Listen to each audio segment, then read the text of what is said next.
한 해를 마무리하는 12월, 라디오 서울과 함께 마음까지 따뜻한 겨울 보내세요.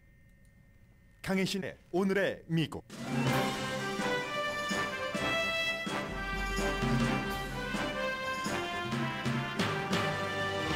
크리스틴 시네마 애리조나주 연방 상원 의원이 민주당 당적을 버리고 무소속으로 등록한다고 밝혔습니다. 그러나 공화당과 함께 일하지는 않을 것이라고도 했습니다. 민주당은 여전히 상원 다수당이지만 분명 정치적인 지진입니다.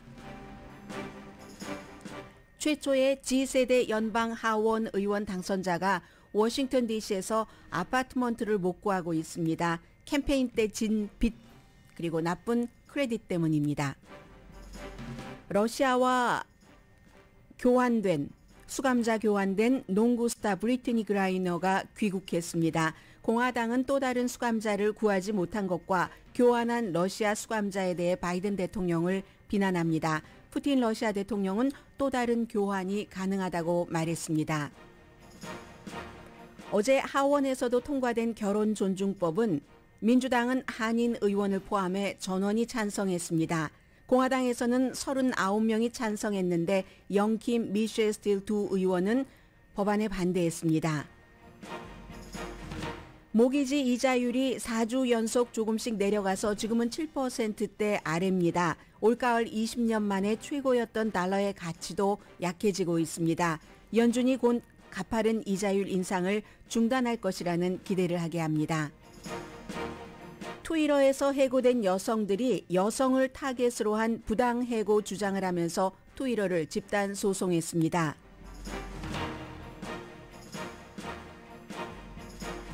여러분 안녕하십니까? 오늘의 미국 강혜신입니다. 지금 축구 보고 계시는 분들 많으시죠? 그런 딸도 있는 거죠. 오늘의 미국을 보시는 대신에 축구 경기를 보시는 분들도 많으시리라고 생각되는데 8강전 브라질과 크로아티아의 경기가 전반 후반 다 끝냈는데 0대 0입니다. 그리고 이제 95분 7초째를 향하고 있는데 크로아티아는 일본과도 무승부를 기록하고 결국은 3대 0이었었던가요? 3대 1이었었죠. 3대 1 그 승부차기로 이겼고 브라질은 한국을 이겨서 4대 1로 이겨서 지금 이제 8강전에서 두 나라 누가 이제 이겨서 다시 4강전으로 가느냐인데 아직도 지금 나오지 않아서 연장전, 전반 연장전 15분, 후반 연장전 15분을 하게 되고 그 이후에도 점수가 나오지 않으면 또다시 이제 승부차기를 하게 됩니다. 그래서 굉장히 많은 분들이 관심 있으실 것 같고요.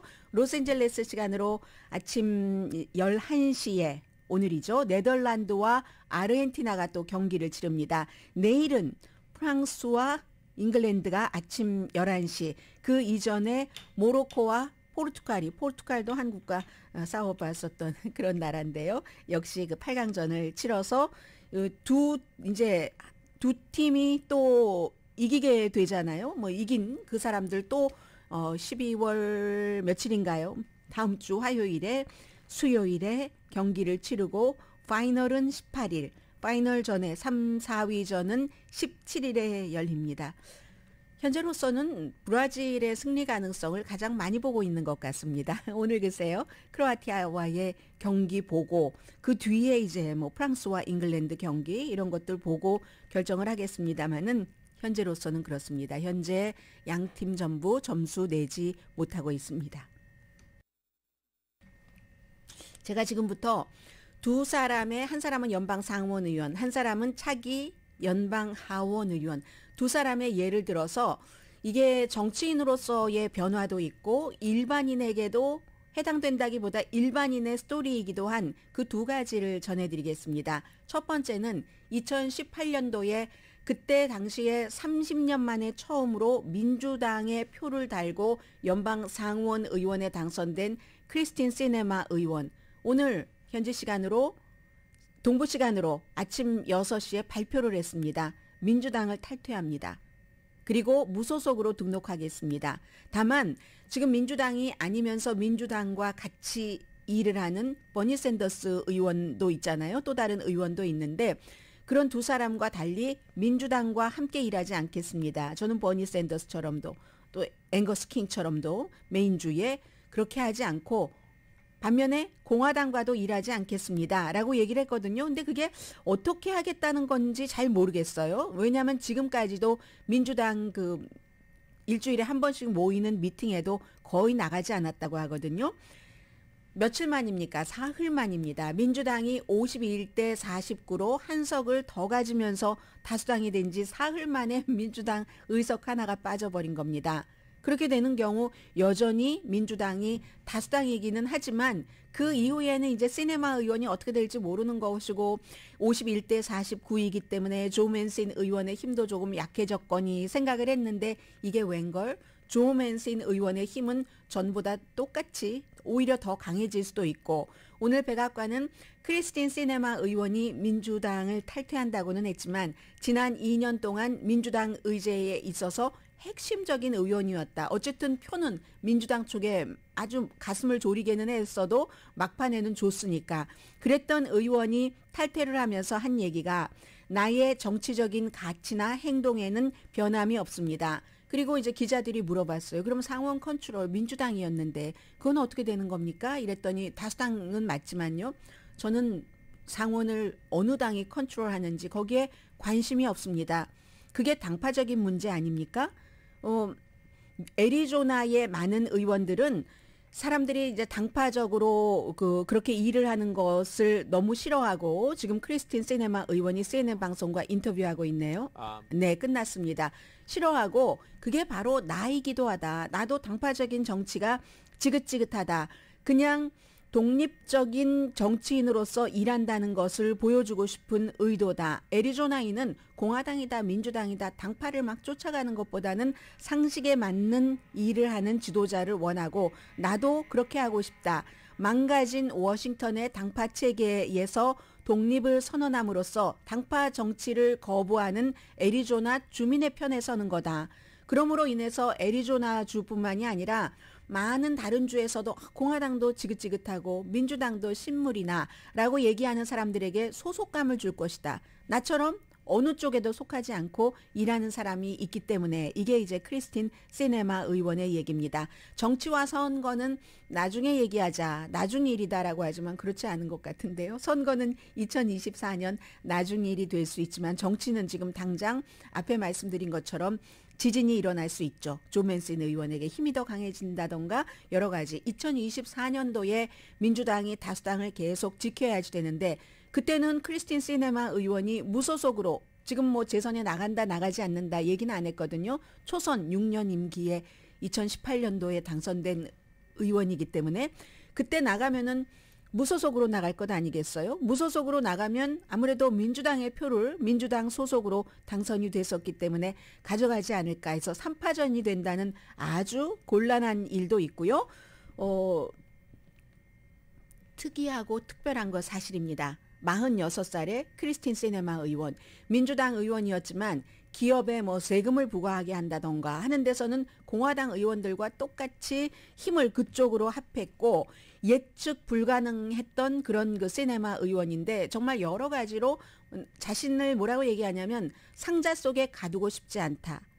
나는 내가 공화당이든 민주당이든 그것을 하나의 상자로 본다면 그 상자 어느 상자에도 적합하지가 않다. 나한테 꽉 맞지가 않다라고 얘기를 했습니다. 맞는 상자도 없고 그리고 그곳에 갇히려고 노력해 본 적도 없고 앞으로도 그러지 않을 것이다. 나는 그냥 독립적인 정치인 나다라고 얘기를 했는데 실제적으로는 성적으로도 가장 박스에 갇히지 않은 사람이 크리스틴 시네마 의원이죠.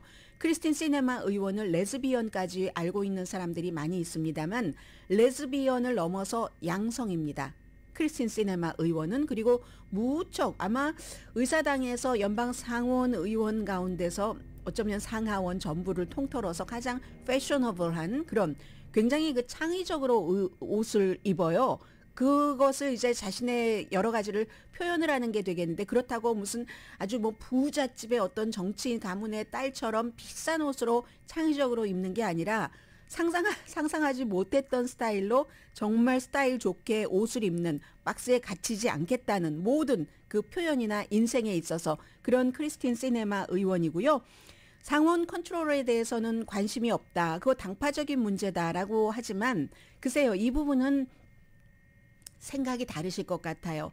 본인이 어디 무인도에 혼자 사는 사람이 아니고 정치인도 개인이기도 하지만 어떠한 조직에서 연방 상원이라는 100명밖에 없는 미국에 큰 영향력을 미치는 그 조직에서의 어떤 역할 같은 것도 있잖아요. 그런데 이제 시네마 의원은 나는 뭐든 거기서부터 자유롭고 싶다라고 얘기를 했고, 개인이라면 근사한 예술가라고 볼 수 있고, 하기는 뭐 정치가 최고의 예술이라고도 하니까 앞으로 이제 이런 의원들이 많이 나올 수도, 많이라고, 그 많이가 몇 명까지를 많이라고 말할 수는 없지만 또 나올 수도 있겠다라고 생각이 듭니다. 그런데 지금까지는 어떤 의원이 내가 공화당이었다가 당적을 바꾸고 민주당이었다가 당적을 바꿨을 때 큰 정치에 있어서 나중에 그 똑같은 자리에 재선해 나가면 되지 않습니다. 무소속으로는, 무당파로는. 그러니까 나오기 힘들었었던 거죠.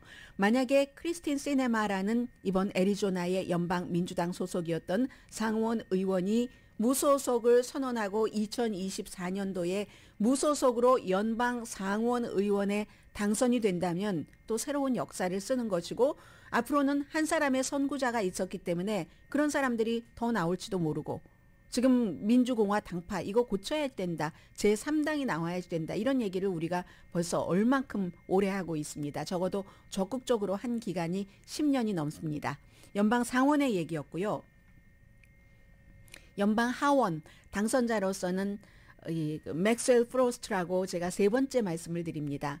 민주당으로서 플로리다주의 다른 민주당 의원을 이기고 당선된 25살의 제너레이션 G 세대 가장 어린 연방 하원 의원 기록입니다. 97년도에 태어났죠? 25세니까 뭐 한 96년부터 2010몇 년 그때까지 2011년, 12년 이때까지를 G세대라고 하잖아요.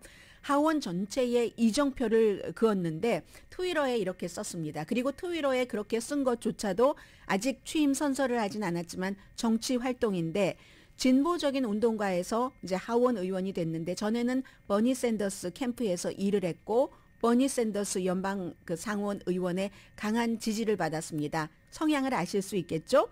그래서 수많은 제너레이션 G처럼, 아니 제가 워싱턴 DC에서 집을 못 구하네요. 결국은 돈과 크레딧 때문에. 하도 비싸서요. 처음에는 원래 생각할 때 몇 달 정도는 뭐 친구가 있으니까 카우치에서 카우치 신세를 좀 질까?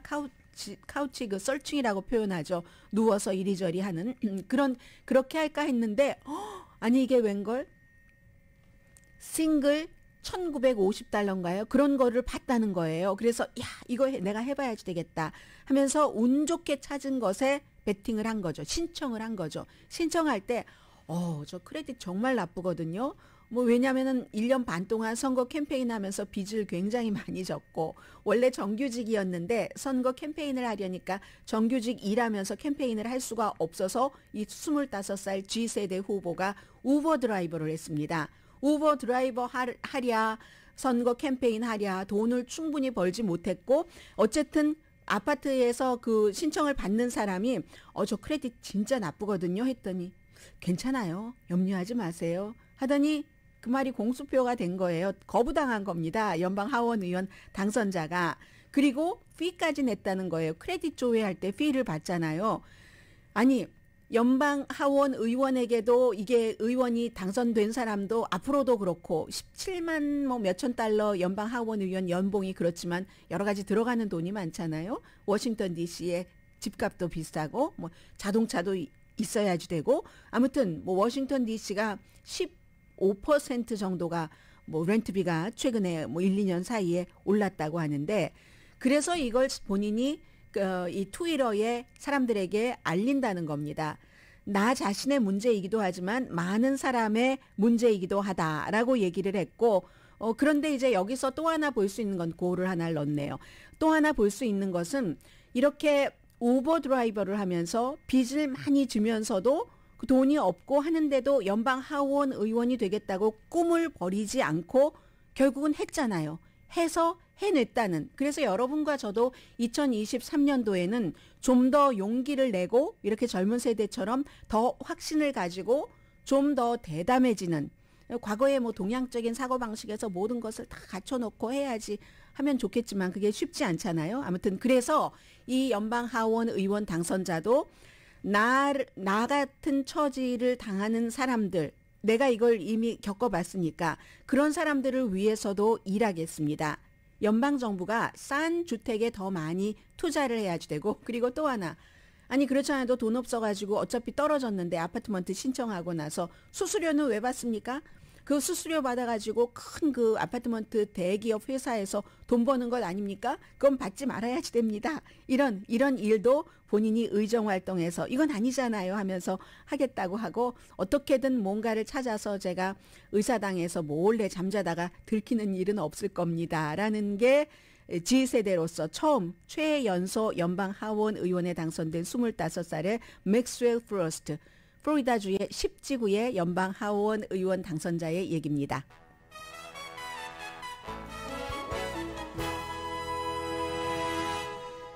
오늘의 미국은 유한양행 뉴오리진 건강식품과 유정란 배반엽 줄기세포 화장품 전문회사 셀리온, 이민법 가정법 전문 제인정 종합법률사무소, 프리미엄 고기 쌈밥 전문 레스토랑 쌈, 매일 아침 재래식으로 직접 만든 검정콩 생순두부 수라원 순두부, 한국 홈쇼핑 공동 후원입니다. 네, 물론 이제 아직까지 경기가 완전히 끝난 건 아니지만 브라질이 엑스트라 타임에서 전반전에서 1점을 냈습니다. 이 정도 되면은 다시 점수가 내기 쉽지는 않은 팀이에요. 브라질이 1점을 내서 크로아티아와의 8강전에서 브라질이 일단 앞서가고 있습니다. 자, 잠시 뒤에 뵙겠습니다.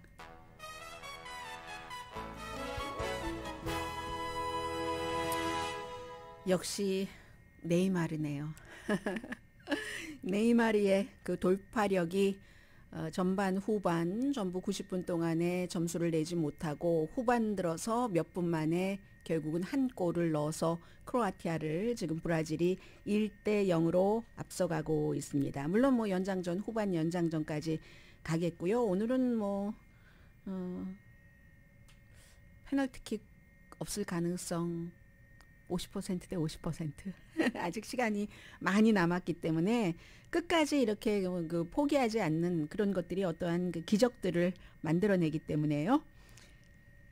결혼존중법에 대해서 간단하게만 말씀드리겠습니다. 그동안 여러 번 여러분들께 전해드렸기 때문에 기본적으로는 이제 한인 후보들이 어떻게 판단을 했는가. 결혼존중법이라는 게 설령 연방대법원에서 이 동성결혼에 대해서 뭐 이를테면 반대하는 그 주에서 알아서 해라 하는 판결이 나오더라도 연방정부에서는 그것을 인정을 하고, 연방정부가 이성의 그 배우자와 결혼을 했을 때와 똑같은 어떤 그 경제적인 베네핏 같은 것을 주고, 그리고 각 주정부에 그 주에서 동성결혼을 하도록 허락하십시오라는 게 법안에 들어있진 않지만, 만약에 주에서 동성결혼을 불법으로 만들 때 다른 주에서 결혼을 합법화되는 그런 주에서 결혼을 하고 그 불법화된 주에 오더라도 그 다른 주에서 결혼식 한 것을 인정을 해야지 되고, 1996년도에 만들어진 결혼 그 보호법이라는 게 있었죠.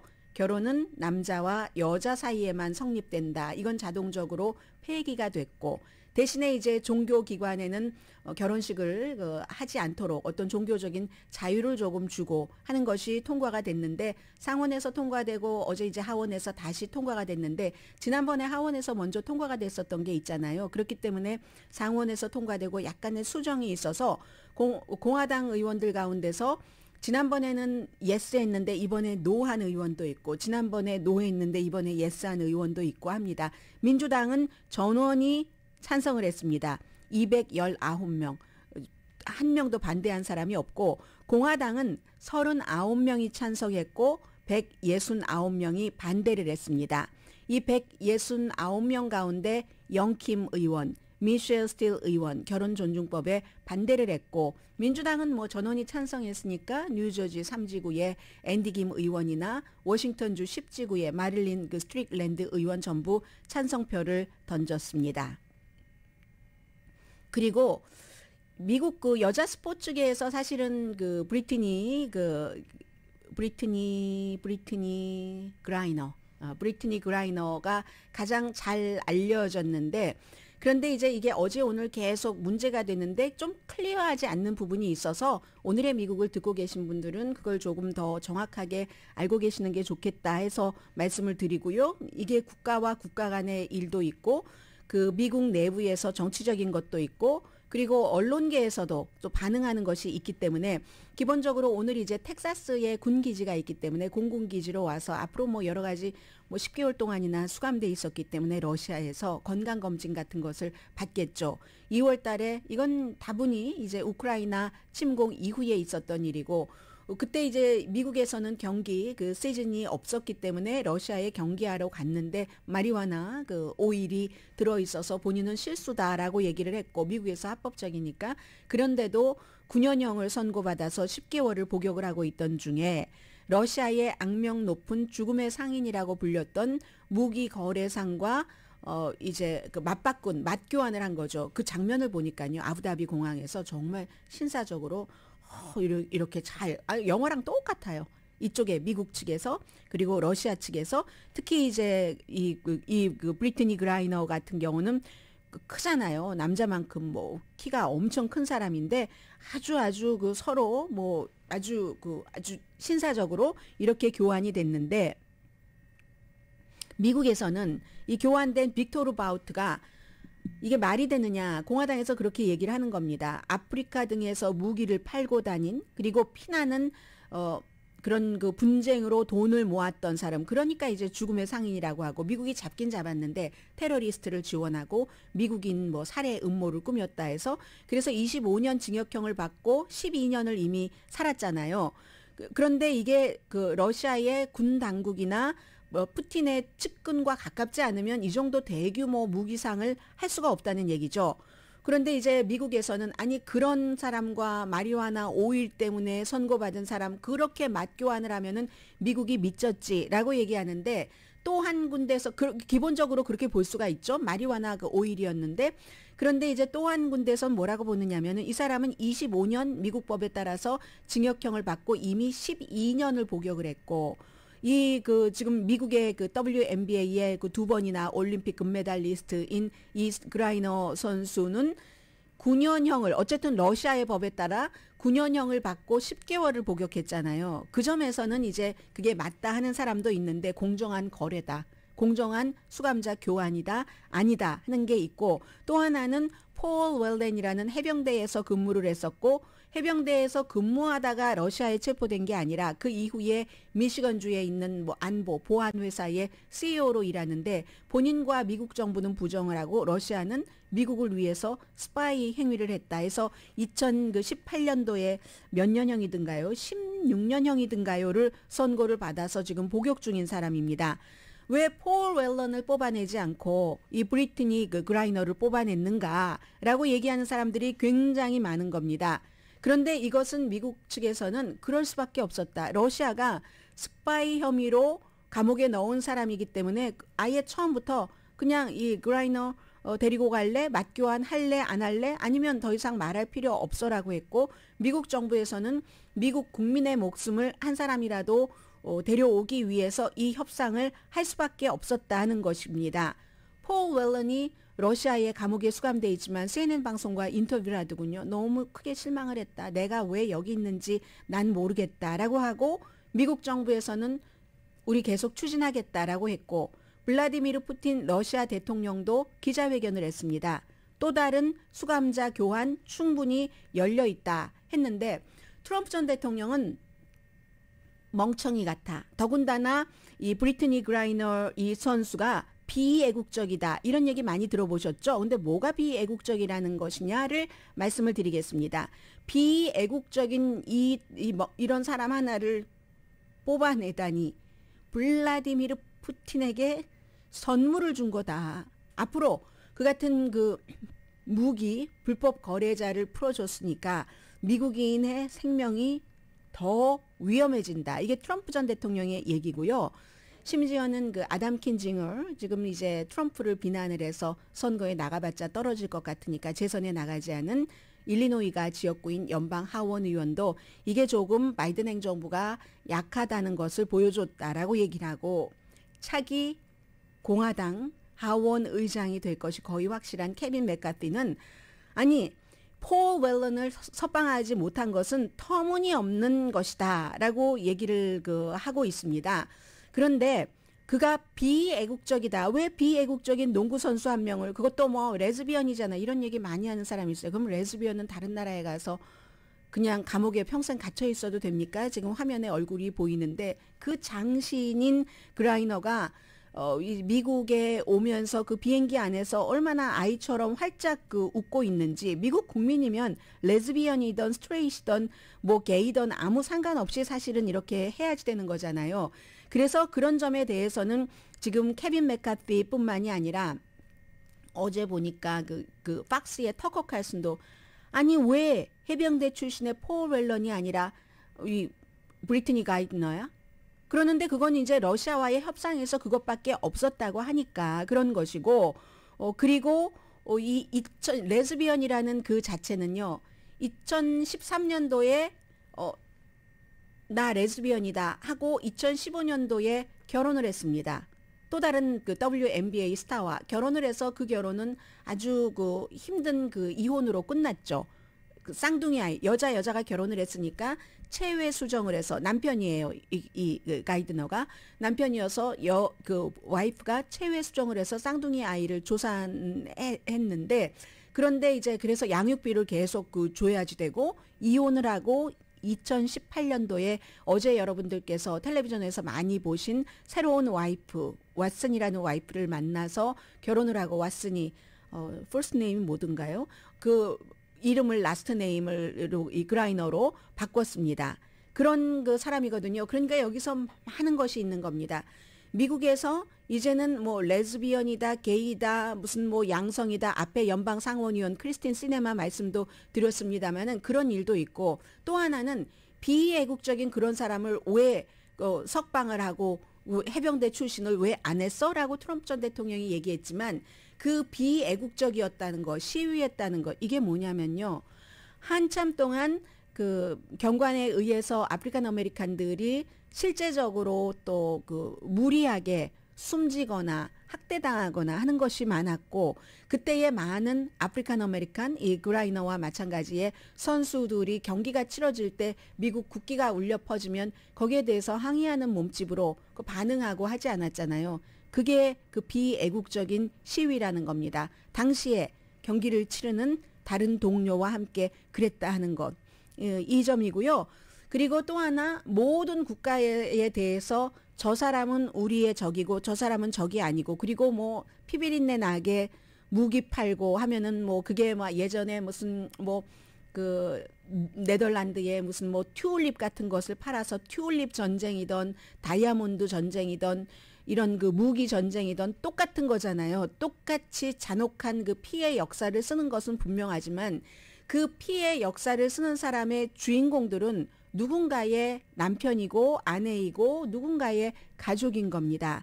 그래서 이제 그 러시아로 돌아간 바로 이 그 악명 높은 죽음의 상인으로 불리는 빅토르 보우트도 러시아로 갔었을 때 러시아가 쫙 그 생중계를 했어요. 부모님이 나와 계셨고 와이프가 있었습니다. 12년 동안 미국에서 감옥살이를 하는 동안에. 그래서 이제 그 어머니 아버지 와이프와 확 껴안는 이런 모습도 보여줬고 이 사람은 그 불법적인 무기상답게 내가 해냈어. 내가 왔잖아. 뭐 이런 형태의 표현을 했는데 그 와이프는 그것도 상당히 그 러시아도 어느 정도는 오픈됐다는 것을 느낄 수가 있었는데 러시아 방송에서 그대로 이제 생중계를 하니까요. 와이프가 우리 남편이 돌아올 때도 그렇고 굉장히 그 미국으로부터 온전한 아주 적절한 그 신사다운 처우를 받았다. 수갑을 찬 것도 아니었고 아주 그 포로 기간 동안에도 대우를 잘 받았다. 이렇게 그 러시아의 악명 높은 죽음의 상인 와이프가 12년 만에 남편을 그 러시아에서 만나고 나서 한 얘기입니다. 그래서 누구나 다 인간은 다 죄가 있고 뭐 이 사람이 볼 땐 더한 죄고 저 사람이 볼 땐 덜한 죄고 누가 봐도 똑같이 나쁜 죄고이긴 하지만 그 사람들을 사랑하거나 가족이나 뭐 여러 가지로 얽혀 있는 사람들에게는 똑같은 사람일 뿐이다 하는 게 이번에 포로 교환에서도 뭐 텔레비전을 통해서 중계가 됐습니다.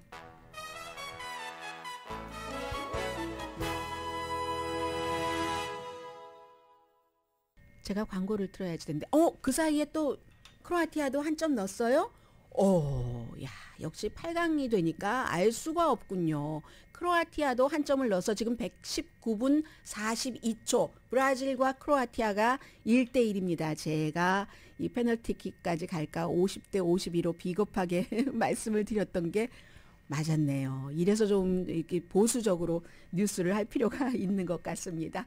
이 트럼프 전 대통령은요, 하나만 짧게 말씀드리자면은 이제 스페셜 마스터라고 해서 갖고 있었던 그런 그 집에 그 자료에 대해서 특별감찰관이 이거는 안 보여줘도 되고 연방법무부에 했었는데 그게 완전히 끝났습니다. 특별감찰관이라는 자리 자체가 어제로서 없어졌습니다.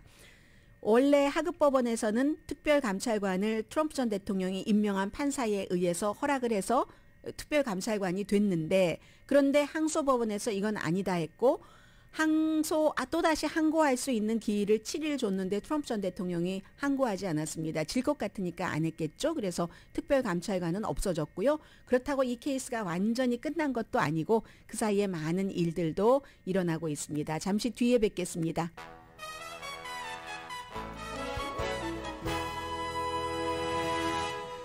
라디오 서울 방송 오늘의 미국 듣고 계십니다.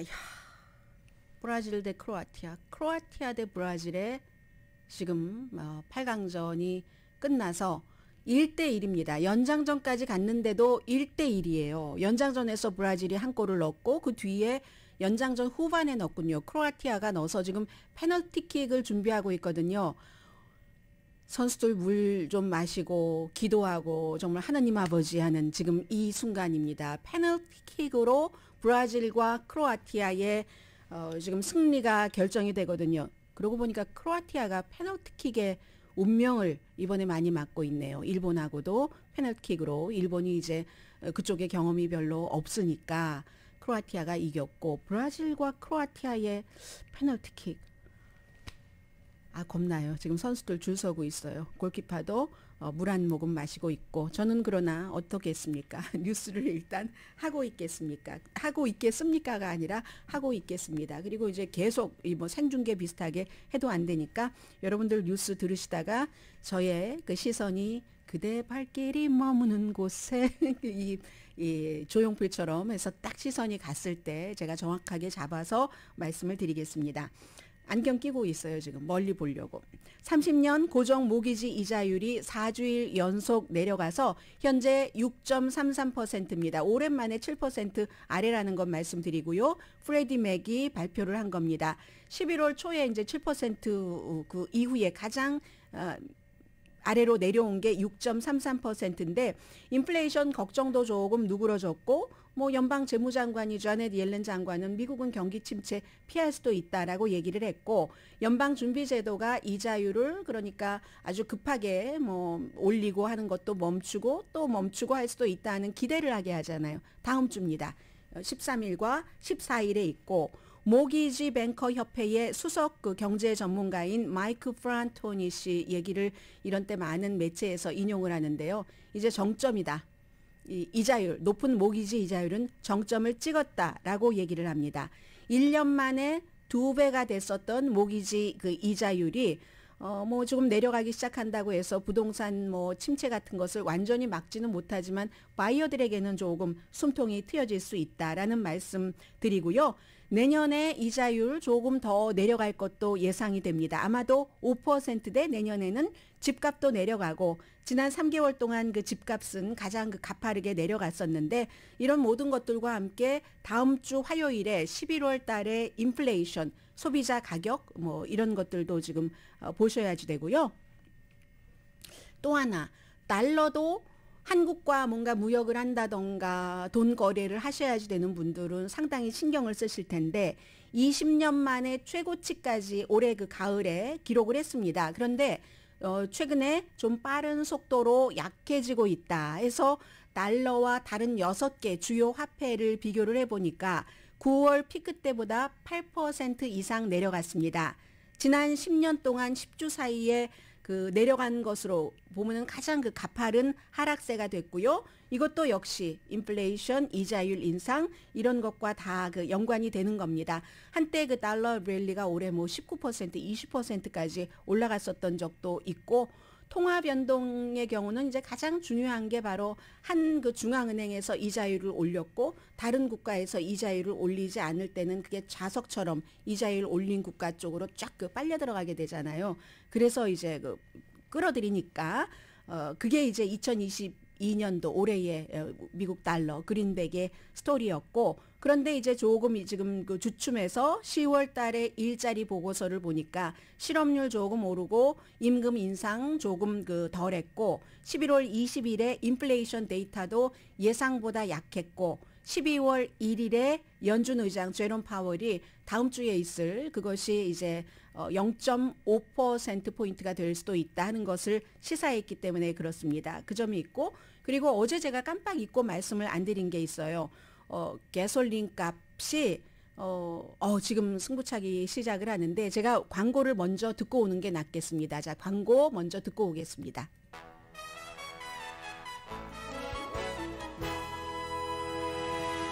라디오 서울 방송 오늘의 미국 듣고 계십니다. 네, 지금요 페널티킥에서요 승부차기 공차기에서 크로아티아가 앞서가고 있습니다.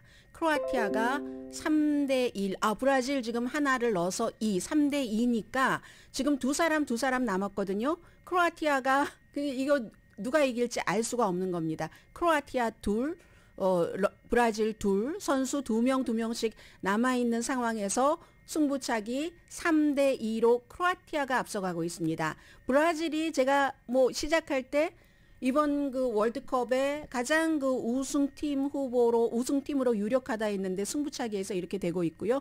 계속 진행하라고 하고 저는 뉴스를 해보겠습니다. 그래서 어제 제가 여러분들께 말씀드리려고 하고 그 말씀을 못 드렸었던 것이기 때문에 이 부분은 이제 그저 간단히만 전해드리겠습니다. 그리고 어제 저희 그 웹사이트, 그 라디오 서울 웹사이트에도 전부 나왔기 때문에 가솔린이 1년 전보다 싸져서 러시아 침공, 우크라이나 침공 이전보다도 싸졌고 8월 달 이후에 20%가 싸졌다 하는 겁니다. 크로아티아가 그 사이에 한 골을 더 넣어서 4대2입니다. 네이마르 하고 이렇게 하고 있어요. 지금 2개를 브라질이 다 넣고 크로아티아가 못 넣어야지 동점이 되고 있거든요. 오일 값이 내려가는 것은 뭐 계속 말씀드립니다만 여러 그 나라들의 특히 이제 중국의 경제 활동 같은 것들이 약해져서 그렇고 소비자들에게는 좋지만 이 할러데이 쇼핑을 해야지 되니까 그렇지만 전 세계의 수요가 줄어든다는 것은 경제가 나빠진다 하는 것이 있기 때문에 그렇고 네, 크로아티아가 이겼습니다. 이 4대2로 크로아티아 선수들 더 이상 그 남아있는 그 사람들 5명이기 때문에 있지만 그렇지만 크로아티아가 브라질 2022년 우승 후보팀을 누르고 이겼고 네이마르 지금 뭐 울고 있고요. 브라질 선수들 이 그린색 바닥에 전부 그 옐로우잖아요. 유니폼이 옐로우와 그린이 있는데 그냥 누워서 울고 있는 모습, 침착하게 머리를 뒤로 미는 그런 그 선수들도 있고 크로아티아는 브라질을 이기고 그 전에는 일본을 이기고 지금 4강 진출에 성공을 했습니다. 이 크로아티아 선수들 굉장히 기뻐하는 그런 모습을 볼 수가 있고요. 알 수가 없는 거예요. 페널티킥에서 4대2로 이겼기 때문에. 그래서 페널티킥은 무조건 처음에 기선을 잡아야지 되는 거잖아요. 굉장히 좋아하는 그런 크로아티아 선수들 모습 보이고 있습니다. 파이널 브라질이 결국은 4강에도 진출하지 못하고 탈락한 그런 경기였습니다. 저도 안정이 안 되네요. 이 크로아티아 선수들은 기쁨에 떠 있음. 브라질 선수들은 그야말로 그 슬픔과 낙담과 힘이 확 빠지겠네요. 지금 브라질 넘버 10 이 유니폼 보이고 있고요. 일론 머스크가 여자를 목표 삼아서 불공평하게 해고시켰다 해서 이제 그 여성들이 트위터를 고소를 했습니다. 이제 일론 머스크가 회사를 인수하고 나서 반 정도를 해고시켰는데 그 가운데 57%가 여자, 남자가 47%였고 특히 엔지니어링 분야에서는 해고된 사람의 63%가 여자, 남자가 48%였습니다. 그래서 고소하는 그 고소장을 보니까 재능과 기여도와 아무 상관없이 해고를 했다 이렇게 주장을 했거든요. 그리고 이제 또 다른 그런 그 고소들이 있잖아요. 경고 없이 해고를 했다던가. 왜냐하면 대규모 이런 해고를 할 때는 뭐 얼만큼 기간을 주고 해라 하는데 트위터는 어느 날 갑자기 했고 또 장애 있는 직원들도 재택근무를 못하도록 했고 허용하지 않았고 그리고 어제 말씀드린 것처럼 이제 그 침대 같은 것을 이게 과연 그 샌프란시스코의 시 조례 같은 것을 위반하면서 트위터 직원들에게 일을 많이 하라고 침대를 놓고 그렇게 했느냐. 이것도 지금 조사를 받고 있고요. 아무튼 트위터는 굉장히 그 법적으로 여러 가지 복잡하게 얽혀가고 있다는 것 말씀드립니다.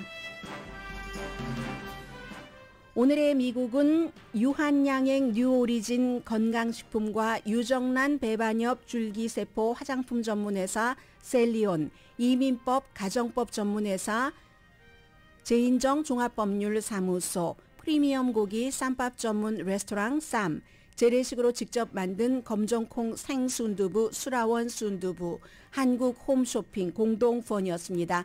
10시에 좋은 아침, 좋은 하루 방송됩니다.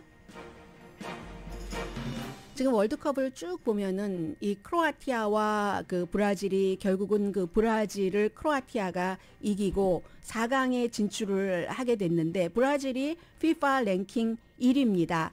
그리고 크로아티아가 FIFA 랭킹 12위입니다. FIFA 랭킹 12위가 FIFA 랭킹 1위를 이겼다는 것은 이게 물론 승부차기였지만 전반전, 후반전 결국은 그 점수가 없이 0대 0으로 끝났고 전반전에서 브라질의 그 유명한 네이마르가 한 점을 넣는데도 결국은 크로아티아 선수들이 주눅들지 않고 침착성도 잃지 않았다는 뜻입니다.